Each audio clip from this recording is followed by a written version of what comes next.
1, 2, 3. Clap from you. Clap. Ladies and gentlemen, welcome to our 5th session at this Adriatic Leadership Academy. I welcome you from the island of Ščedro, just off the coast of Hvar.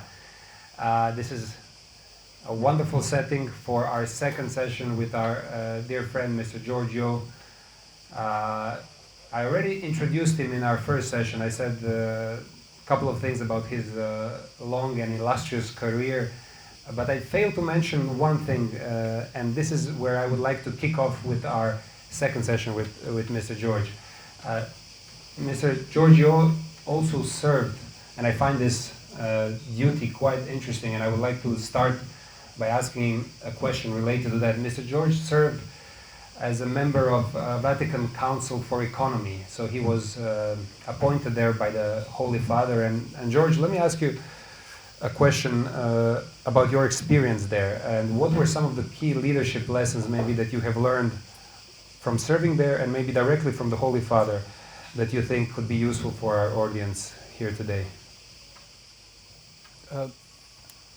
I was appointed by Pope Francis in July 2013, a few months after he became Holy Father, for a commission of 8 people who were asked to propose changes to the Vatican's administrative and financial system. It was a commission called COSEA. That's an acronym. The Italian name is very long, and I can't remember it. But everyone knows it by COSEA. There were 8 of us, 1 priest from the Opus Dei, 7 lay members, 1 young woman journalist. I was the only non-European in that group. So I was rather intrigued why I was included. I thought I would know the people there, maybe former ministers and so on. I knew none of them. They were mostly auditors, accountants, and consultants. Turned out to be very serious. I flew every month from either Hong Kong or Singapore to the Vatican in the first year. Very intense. And at the end of the year, we put up a series of recommendations, most of which were accepted, and out of which was created a new entity called the Secretariat for the Economy, which is like a finance ministry, and a Council for the Economy, which was like a cabinet finance committee, consisting of 8 cardinals and 7 lay people. And 7 of us from the old COSEA became council members. And when it was launched, the Holy Father said, 1 man, 1 vote, meaning that the lay people should not be intimidated by the cardinals. So he was quite determined to reform the financial system of the Vatican.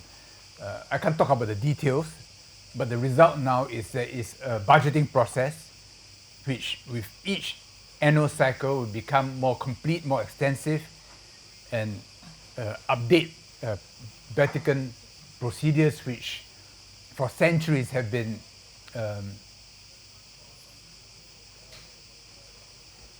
kept confidential, and in an Italian environment where relationships have always been very important.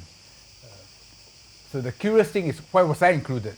I didn't want to probe, but I found out one day that the reason was because the Pope at that time told Cardinal George Pell from Australia, from Sydney, that he wanted a Chinese. Now, why did he want a Chinese? I learned later from Cardinal John Tong of Hong Kong, with whom I traveled on many flights to the Vatican, because he was also on the council. He said when he was Bishop of Buenos Aires, whenever he visited the Vatican, he would go to the Jesuit headquarters, the Pope being a Jesuit himself, and would quiz the Chinese Jesuits who were there about the situation of the Catholic Church in China. And he himself was of course familiar with the work of Matteo Ricci and the Jesuits in China. And I think he has said so, that he prays for China every day And if God wills it, he would like to reconcile with China. So that is his great hope. There has been tremendous progress so far. But it's been my privilege to have been involved 7 years with the Vatican and to learn a few things about how remarkable the Catholic Church is, far-flung over all the continents, but somehow a very strong, vital internal unity. So that all of us who were there felt that we were on a common cause. Meetings began and ended with prayers in Latin. Oftentimes in the morning, one of the cardinals would find a chapel in St. Peter's Basilica and say Mass. And a few of us would wake up early and join him for the Mass. We stayed at the Domus Santa Marta, which is a dormitory in the Vatican, and ate in the same canteen as the Holy Father, like an officer's mess. And he was a commanding officer in the mess. So when he was inside, voices were muted, furtive glances in his direction. Then when he left the room, eyes would follow him, and when the doors shut again, the volume of conversation would go up.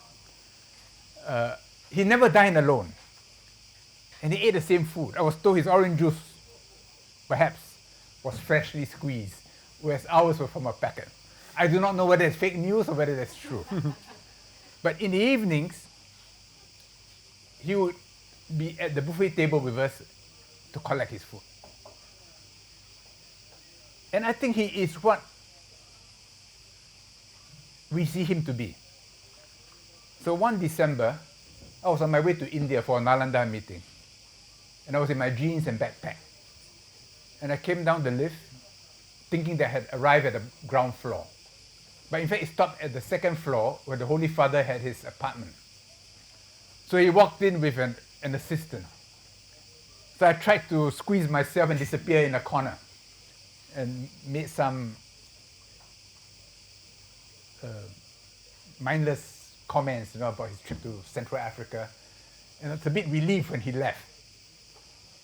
Then I noticed from the corner of my eyes that he went to the concierge to talk to the officer there who was on duty. And after that, he went to the kitchen. I think he did that every day. And one evening, before dinner, I decided to go to the chapel to pray. Chapel was dark. I thought it was empty. When I walked in, I noticed he was there praying in the corner. So I tiptoed to the front before the Blessed Sacrament. So I said my prayers, wondering whether he was still there. So he was still there. So I tiptoed out and went to the dining room. And later he himself went to the dining room. That's him. I think he is. Some people say that he's very cunning, that he's always watching his public persona. In fact, one priest at the beginning of my involvement said, he's unbelievably cunning. So I thought, well, you have to be cunning to be a pope, You're working in a very complex environment. Years later, this same priest, after dinner one night, said, George, this man is really holy. He's really holy. I said, well, so the holiness emerged to him, which is a good sign. We discussed this, I think, a couple of days ago, about this mental framework for decision making that you kind of took away from your times in Vatican, and I think this can be quite practical and useful for our colleagues here in this program. The five-step approach. Yes, exactly. When it comes to making a complex decision, what is it that you would recommend that you have learned from your experience in Vatican? Well, I think in one interview, he said, talking about decision making, he said, first you have to meet. Then when you meet, you have to listen to one another. Then you must debate one another. Then you must pray. then decide. 5 steps. You meet, you listen, you debate, you pray, and decide. I've been to management school before. I thought, wow, this wonderful condensation of many management principles. Because you must have debate to know the truth, for which you must listen. You cannot be subjective. But the 4th stage, prayer, to me is the most important. Because unless we pause, take a deep breath, put the ego aside, and ask ourselves, why are we meeting? What is the overarching purpose? Which is prayer. We will make the wrong decisions. We may make selfish decisions. We may make partisan decisions. But we pause, some will meditate and say, why are we here? Then we decide. So I think it's wonderful. I've committed it to memory, and I tell it to all those who need to make good decisions. Okay, let me now kind of use this and progress to my second question, which is basically, I mean, the history of the Catholic Church is intertwined with the history of Europe, and the history of Europe, as we know, is a history of many dark ages and dark parts, but also the history of excitement, of the history of the Renaissance, Enlightenment, the Industrial Revolution. Europe gave so much to the world. Currently, we have this, well, I dare to call it an experiment still, a successful experiment so far, the European Union. But there is a sense in Europe that Europe is a bit stuck, that it's a bit maybe trying to find its own sense of purpose in this new multipolar world with this rising and strong China, with strong US. Also in its relationship with, for instance, Russia, Europe will definitely have to redefine and find some new common ground, even after this terrible war is over. How do you, as somebody who has, on the one hand, met many of the key decision leaders that are today making these important decisions for Europe, but also as a man with a sense of history, and as a man who, as you said in our first session, is to a certain degree detached, so maybe emotionally detached, even though you spent some time in Europe, so I wouldn't call you, well, Europe, in the UK, not anymore part of the EU, but you have a European experience, you have many European friends. How do you, as a person with a sense of history, look today at modern Europe? That's my number one question. And then if you can comment a little bit on how you see the future of European and Russian relationship will look like. Tough question. I was born a Catholic, and therefore Catholicism was bred into me from mother's milk.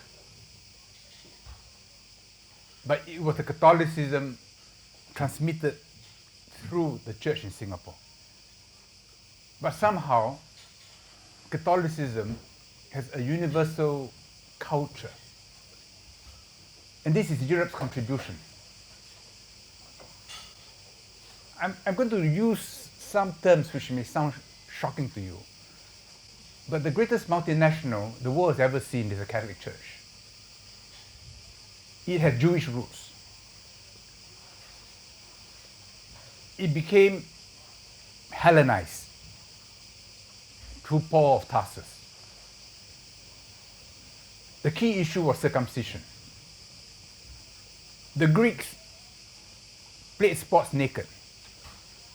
So you are circumcised, you are known. So circumcision was a terrible barrier to the universalization of this Jewish sect which emerged with Jesus. So there was a furious debate between Paul and Peter and James. And finally, Paul won the argument that circumcision is of the Spirit. From that moment, the church became Hellenized. So you read the Gospel of John, it is very philosophical. And as I mentioned to Mato, it's also a little Taoist. But that's a separate story. Then Rome fought it, suppressed it. Jesus Christ was mentioned in Josephus, in his book on the Jewish wars. But it kept growing, where there were Jews around the Mediterranean. And even in Kerala, where there was a Jewish community, Thomas went there and brought Christianity to India. When we were split, we went to see the ruins of Diocletian's old temple. He was the final hurrah, the final attempt to stamp out Christianity from the Roman Empire. Killed many Christians. He failed. He had a junior Caesar who became the father of Constantine. Constantine's mother, Helena, became Christian, went to the Holy Land, marked all the sites where Jesus was baptized, the Holy Sepulchre, Bethlehem, all those sites were marked by Saint Helena. Then when Constantine became Christian, the whole of Rome became Christian. When Western Rome fell, the inheritor of the Roman Empire was the Catholic Church, because Roman law became canon law. And the Praetorian order, who were the civil servants, the equestrian order, the civil servants of the Roman Empire, they became the priesthood. The Pontifex Maximus, the high priest of the Roman Empire, became the supreme pontiff. And because it was no longer tied to political power, it became universal. So when the Society of Jesus was formed to counter the Reformation, Ignatius Loyola, a Basque, he decided to fight it, the Counter-Reformation, and to expand beyond the Christian world to Asia. But he was a cripple because he had been injured in war before. So he asked who would volunteer. The Francis Xavier put up his hand. I'll volunteer to convert China. So Francis Xavier became a very big name in India, in Malacca, in Singapore, in Hong Kong, all the way to Japan. But he never landed in China. He died in the Pearl River Delta. His body was incorrupt when the ship came to collect him. And so they say a miracle. In the meantime, they brought the body to Goa, where every 10 years, his body in the glass sarcophagus is brought down. The vestments are changed, the old vestments cut up and become relics, which are in the pockets of many Catholic Goans today. I've been there before, so to me this history is fascinating. Following in his footsteps was Matteo Ricci, who was from Mantua, one of the most brilliant minds Europe has ever produced. Photographic memory. He thought he could become a Buddhist monk in China, and be like a monk in China like monks in Europe. But found out very quickly that in China, they look down on monks. Because even though Buddhism spread from India throughout China, the Mandarins kept the monks in the monasteries. No interference in politics, unlike in the Theravada countries and in Tibet. So in Japan, in Tokyo, in Taiwan, and Singapore, monks are associated with monasteries. The Sangha is not to be out there politicking, which they do in Myanmar, in Sri Lanka, in Cambodia, in Thailand. He discovered that the Chinese look up to scholars. There he was on his own because he was one of Europe's greatest scholars. He learned Chinese. He mastered the classics. And one of the most difficult things he had to do was to translate the word God, Deus, into Chinese. Because the Chinese had no such philosophical conception. Then he realized, the Chinese believe in heaven. Tian. Tian. And the Chinese are philosophically monotheistic. There's only one Tian. The emperor is the son of heaven, Tianzi. All existence is below heaven, Tianxia. And the emperor rules by a heavenly mandate, Tianming.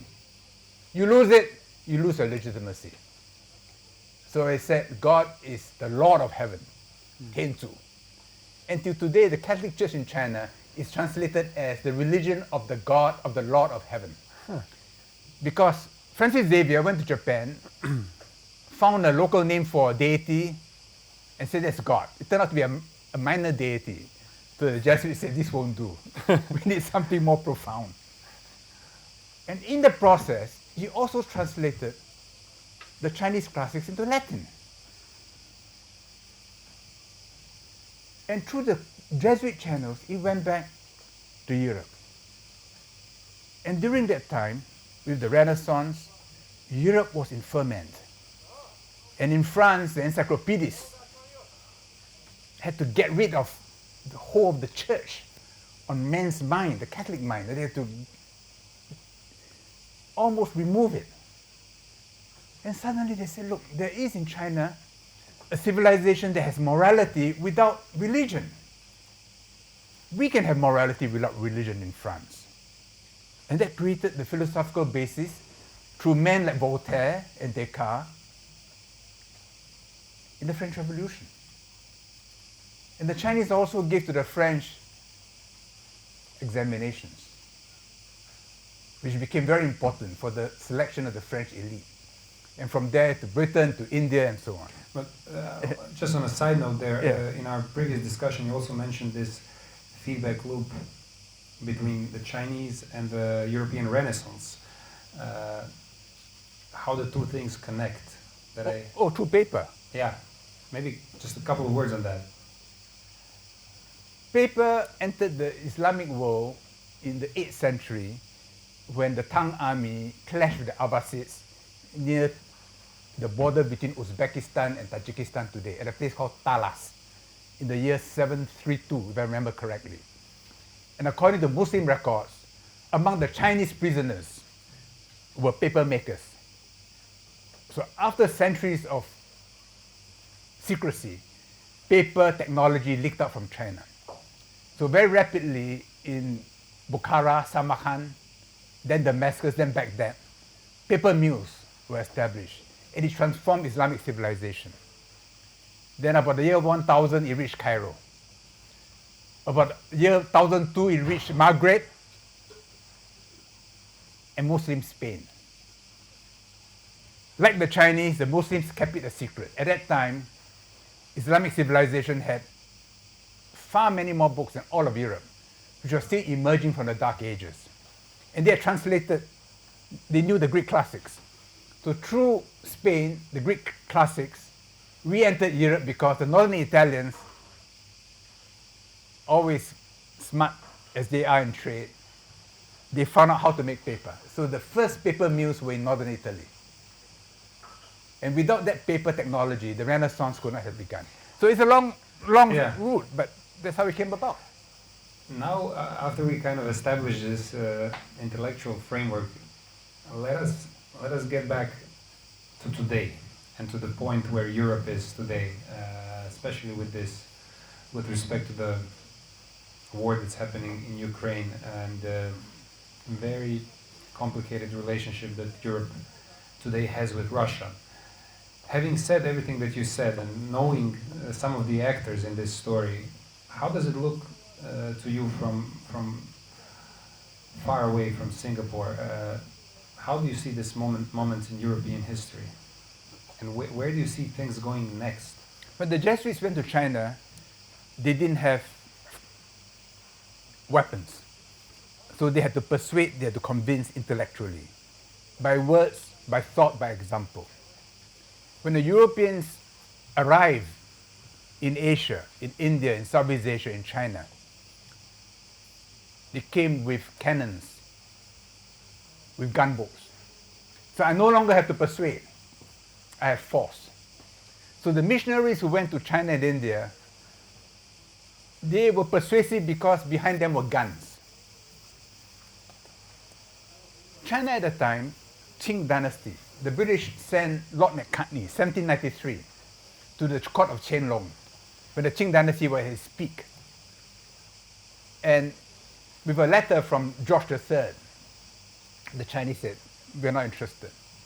All the gifts that you brought us, we have all of them. And kind of sent him home. He decided, since his mission failed, that instead of going home by ship, he should do a recce of China.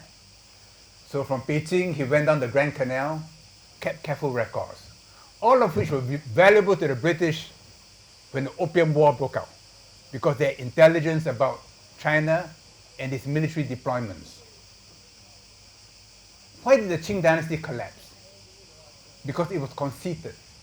It thought it had nothing to learn from the world. It had everything. Europe was curious. It was young.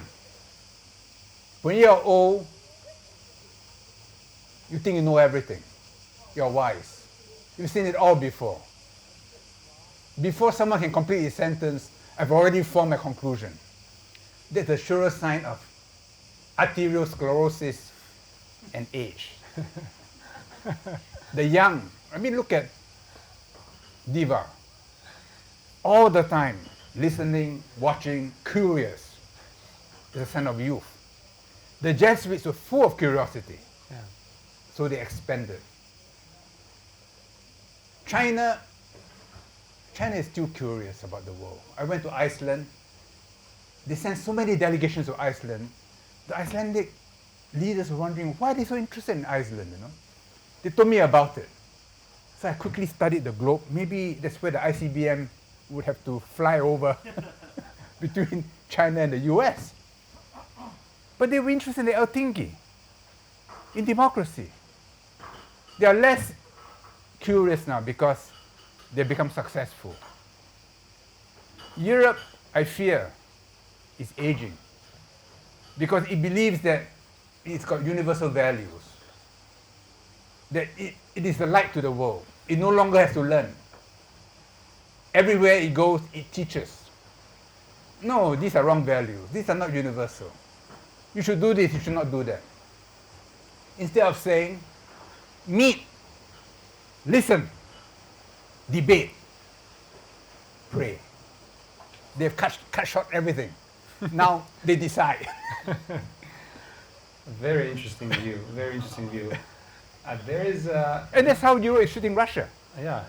It's short-circuiting the entire process. You are wrong, I put a black hat on you, I put a white hat on Zelensky. This is Star Wars. So highly simplified, huh? How do you see this thing between Europe and Russia? What is the new equilibrium going to look like in the future? Do you have I know this is a difficult one because nobody has kind of a crystal ball that will tell us what the future will look like, but do you see there will be enough wisdom to somehow come out of this terrible ordeal for both Europe and Russia and the world? Is there a way to come out of it? First you have to meet. They have to listen. Listen means reading Putin in 2008, in 2014, in February this year. If we read what he has written, nothing that he has done is a surprise. Because he said it before, you do this, I will do that. But if you talk to many Western political leaders, journalists, they're not interested in reading Putin. He's evil. Why should I read what an evil person has said? If anything, whatever he says only confirms my preconceived conclusion about him, that he's evil. And therefore mistakes are made. Kissinger is now telling the Americans that you have to accept the permanence of China. I think Europeans have got to accept the permanence of Russia. Because among the Slavic peoples, and there are many Slavs here, so let me say this carefully, but please excuse me if I cause offense. I have a kind of a very simplistic view of the Slavic people, that they're people of flatlands, of marshes. Until they reach a mountain, the ocean, they're always moving, all the way to the Pacific, all the way to the Arctic. all the way to the Himalayas, Why did Russia become Russia? I remember reading an Oxford historian, Fisher. He said 200-300 years under the Golden Horde, where Muscovy was a tax collector of the Golden Horde in Astrakhan. You don't bring me enough taxes, I kill you. Or I torture you. You go back and bring me back the money. So when you go back, what do? You make sure that the peasants deliver you the taxes. You keep something for yourself, of course, but you make sure you have enough for the Great Khan.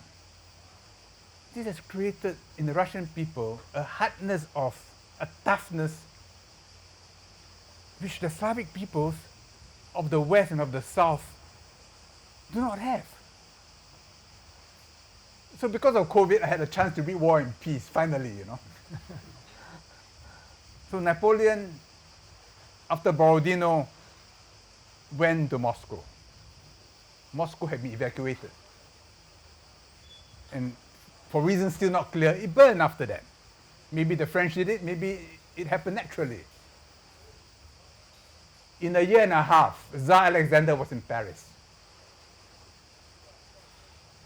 In June 22nd, 1941, in one of the biggest land offensives the world had ever seen, Hitler's Wehrmacht moved into the Ukraine. A German advisor of mine when I was in the army, he was a lieutenant in that army. He told me how when he went to the Ukraine, he was welcomed with flowers. But within a few months, the SS had been so brutal, the population turned against the Germans. By April 1945, Hitler had committed suicide. The Red Army was in Berlin. I think it is foolhardy to think that the Russian people are a walkover. They have their grievances. They may not always be reasonable. But first, meet, listen, debate. Then to the extent that we can together, because we are part of one great Western civilization, pray. Then make decisions. But we are short-circuiting all this now, and I think it will lead to tragedy for everybody. Yeah. Let's talk about, thank you for this fascinating answer. And I want to talk to you a little bit about the United States. How do you see US at this particular point in history? At one point during our previous discussions, you said you're worried about the US. You're somebody who has positive feelings, who has countless numbers of friends there. Your children went to school there. I mean, you went to school there at the end of the day. So you are somebody with naturally positive feeling toward the US. But recently, as of last couple of years, something has changed, or has it? Can you comment a little bit on that? May I add something to that question? Yes, please. You are familiar with your countryman book about Has the West Lost It? This Mr. Kishore Mahbubani Yes. wrote. So can you compare this with the question? So our dear friend Zlatko has kind of further added to my, I'm just repeating it for the sake of the audience. There is a book by Mr. George, I think he's a good friend, and they know each other for a while. Mr. Kishore Mahbubani, who wrote the book Has the West Lost It? So We were colleagues for many years in the foreign ministry. Yeah, I could imagine. so maybe George, That's why I'm asking. and we translated the book, by the way, in Croatian. So for those of you who are on the boat, Croatians, you are able to buy the book. So maybe George, can you combine the two questions? So your Yes. take on the U.S. In my view, it's a Bible for understanding where the West is wrong. It's convenient sometimes to use a big category like the West, but the West is complex. I think when we talk about the permanence of China, or the permanence of Russia, I think the permanence of Europe is not in doubt. And no continent has contributed more to human civilization than Europe, because in the endless contention on this small continent, most of the most remarkable ideas for the world have been created. America is a daughter civilization of Europe. A small part of it transplanted onto a new continent and suddenly grew very big. But America has not the genetic diversity of Europe. It's one little branch which transplanted there, it grew very big. And it saw itself as being universal, exceptional and universal. And for a long time felt itself to be a missionary, that this is a new way of organizing human society, and therefore a blessing to all of mankind. For a long time, Lee Kuan Yew saw America as a benign superpower. My father, when he went to America in the 50s, was so impressed by what he saw. He wanted all of us to go to America. When he became old, he regretted that some of my siblings went to America because America had changed. And maybe it needs adaptation. And by bringing in, First World War, Germans were suspected. So German shepherds became Alsatian dogs. Because, well, how can my cute dog be a German shepherd, you know? But the Germans were gradually, progressively absorbed. Scandinavians, then you have Hispanics, still being absorbed. The slaves, there are not that many slaves who went to North America. Many more went to Central America and to Brazil. But they could not be absorbed. Because in Protestant culture, you are 1/4 black, you are black. You are quadroon, you are black. Colin Powell is probably 1/4 black, so is Susan Rice. If you are 1/8 black, 1/8 only, if you look black, you are black. But if you look white, you are white. You're 1/16, you have become white again. This is the cruelty of Protestant culture in North America. Unlike in Central America and in Brazil, where it's a continuum. Mulattoes, it's just a continuum. But of course, between one end and the other, you see a whole spectrum. You look at the Brazilian soccer team. You look at the Brazilian foreign ministry. One is black and brown, the other is completely white. So there are problems, but it's a very different kind of problem from North America. So now, in 20 years' time, the whites will be in a minority in North America. And the Democrats are tapping upon the demographics to stay in power and pursuing causes which make the white people feel very insecure. Then you have the emergence of China. I think the Americans saw now there's deep conflict. So when Kishore Kishore does make a distinction between Europe and America. To me, America is a hope for the world. Imagine if one day we were on a one-way journey to Mars because the Earth is under threat. Do we colonize Mars as Indians and Chinese and French and Croatians? Or do we colonize Mars as human beings? In a sense, when the European peoples colonized North America, they created a new social form where everyone is one. Until non-Europeans came in, then it created new problems because it takes time for these things to ferment. So if America fails, if the European Union fails, then it will look as if we can never change in the world, that we will be killing each other, fighting each other till the end of time. But if Europe succeeds, which now Ukraine has thrown into doubt, then maybe it's not that easy to hold the European peoples together. If America fails, I think it's a disaster for the whole world. I've never read all of Toynbee or all of Gibbon, Decline and Fall of Rome.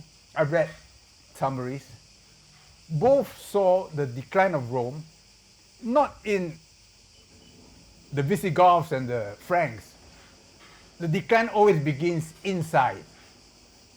If America declines, it's not because of China, it's not because of India, it's because within America itself, there is decline. So the greatest uncertainty to me today is the drama in America, not US-China politics. In a few months' time, we will know, midterm elections, what is the position of Trump. He may well come back. Is he good for the world? Maybe, maybe not. Can America resolve its conflict peacefully? You know, many people say the US has never been as divided as it is since the Civil War. The Civil War was not decided by people praying together and making decisions. The Civil War was decided by violence. And it was a very brutal war. So can the divisions in America today be decided peacefully through elections? We don't know. We hope it can be. Then there's hope for the world. But if it is not, if in an extreme scenario, America were to break up,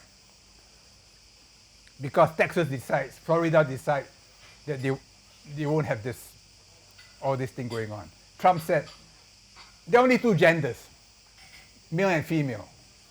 In many states, this is a huge debate. Toilets are a huge debate.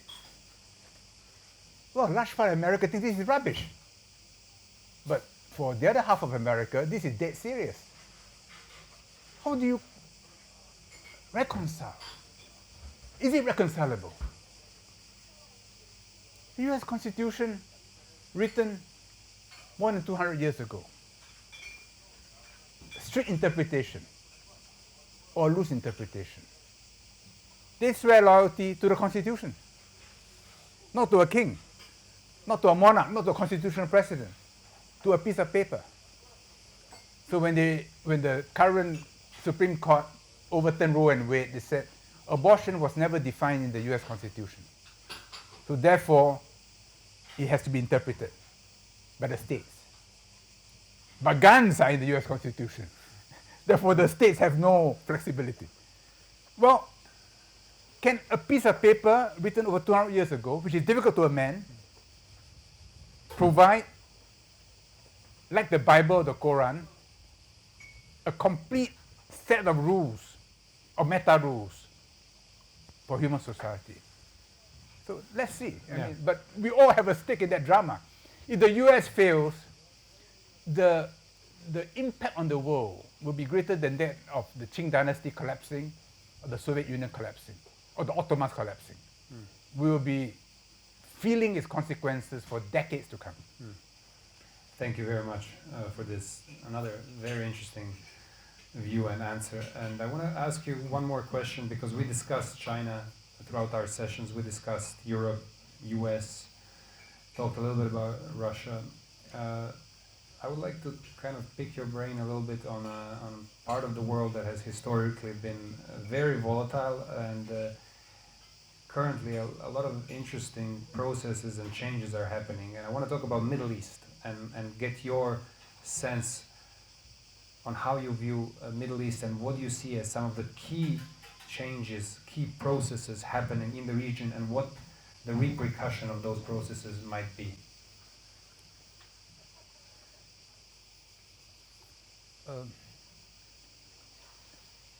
Islam, unlike Western Christianity, does not admit of a separation of church and state, or politics from religion.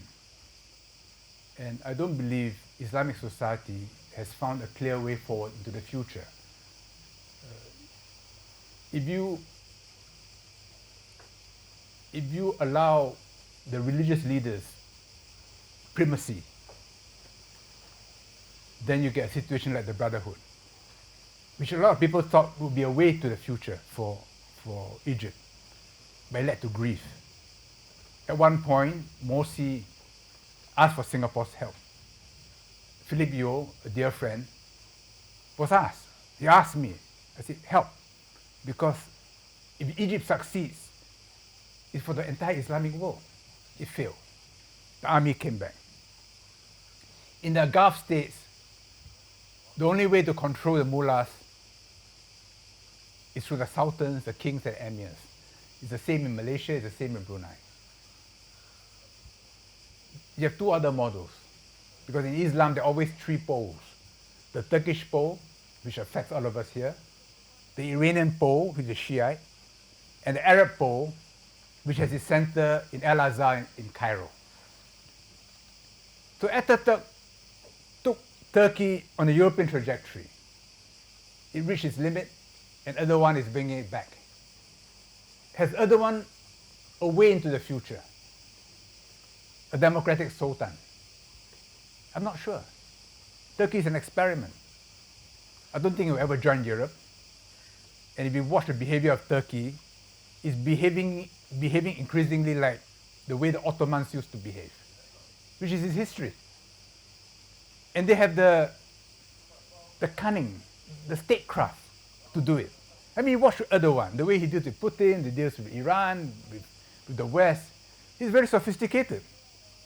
And he's no one's boy, you know. He's autonomous. Iran, after its revolution, embarked on a different journey, that within an Islamic framework, there is democracy. And there is a very lively democracy within that framework. We laugh at it. But the elections are real. And the policy changes are real. But there is a supreme leader who ensures that the boundaries of Islam are protected. I would say in the Islamic world, there's still no clear way to the future. And you brought me to Bosnia the other day. We went to Mostar, which is lovely, right? Especially considering the fact that in the 90s, people were killing each other. But this is where the great religions meet, the Orthodox, the Christian, the Muslim, and you've got to accept it. There'll be cracks all the time. There's no stability. Constantly new cracks. So anticipate these cracks in your political structures. Yeah. But Islam is a drama in progress. And how do you see what's happening in Saudi Arabia now with MBS and his reform program? Do you see it as something real, as something fundamentally profound, and with the ability to impact the desert Arabs? I don't mean that in the pejorative sense, but the origins are Bedouin and tribal. They became powerful because of oil and gas. And it's like suddenly they are on steroids, you know. So there's a disproportion between the intellectual capabilities, their sophistication, and their financial muscle, a complete disproportion. It's okay, I mean, you're doing business with them, you can get very rich. And it kept Saudi society very primitive because the original combination was between the House of Saud and the House of Wahab, who were the mullahs. It was a holy alliance between them. Now in MBS, who's the first in the next generation to assume power, because all previous Saudi kings were sons of Abdul Aziz. So finally, it's going down one generation. And he's shown that he is decisive. And he terrorizes the other princes, which you need to do to be supreme in Saudi Arabia. But what he's doing now is very interesting, especially in the empowerment of women. And I think if he succeeds, if he reigns many years, we will see a different Saudi Arabia in a few decades.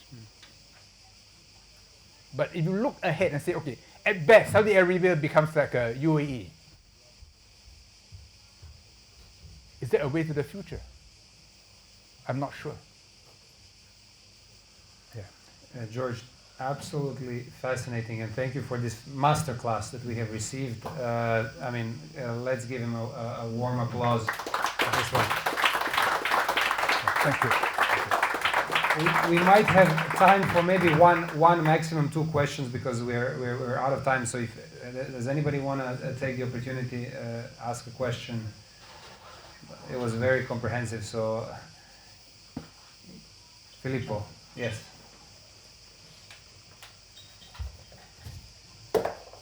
You were speaking before about the American society and European society, that they can fail or succeed. when is what is the point where we can say we succeed, and how to get there? How do you define a successful society as Europe?